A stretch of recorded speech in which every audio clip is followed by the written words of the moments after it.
3, la transformation des aliments dans le tube digestif et la simplification moléculaire de l'amidon. À partir de l'observation des transformations que subissent les aliments tout au long du tube digestif, on va mettre en évidence le broyage mécanique et la transformation chimique. À propos de la transformation chimique, on va définir le concept central de la simplification moléculaire à partir de l'exemple de l'amidon. Quel est le rôle des contractions des parois de l'estomac et de l'intestin?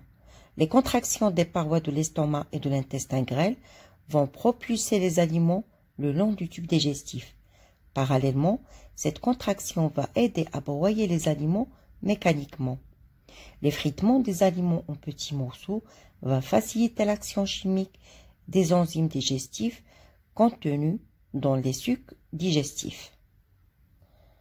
Alors maintenant, on va comparer les constituants présents à l'entrée et à la sortie de l'estomac et les substances nouvellement formées, et en même temps, on va expliquer l'apparition de ces dernières.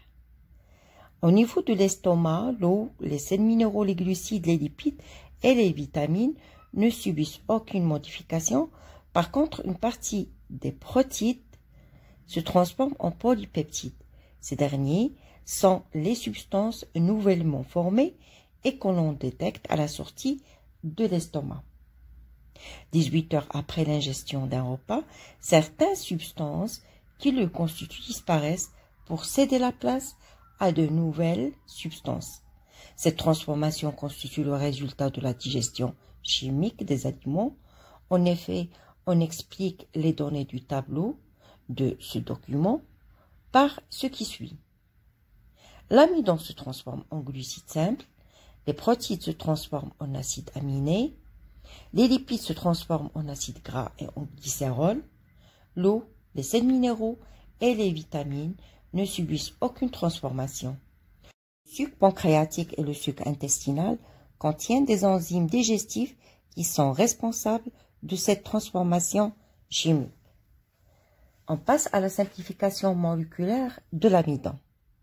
L'amidon est une macromolécule. Sa transformation chimique sous l'effet de l'amylase salivaire donne des molécules plus petites. Ce sont les molécules de maltose capables de traverser la membrane. La digestion de l'amidon donne un sucre réducteur dont les molécules sont capables de traverser la membrane, contrairement aux molécules d'amidon. L'amidon est une macromolécule constituée par l'association de petites molécules simples de glucose. La digestion est une sorte de découpage enzymatique de la macromolécule qui donne, dans une première étape, des molécules de maltose, puis des molécules de glucose.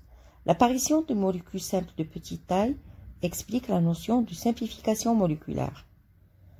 La simplification moléculaire concerne aussi les protides et les lipides. Si les macromolécules sont des protéines, les molécules simples résultant de la digestion, ce sont les acides aminés.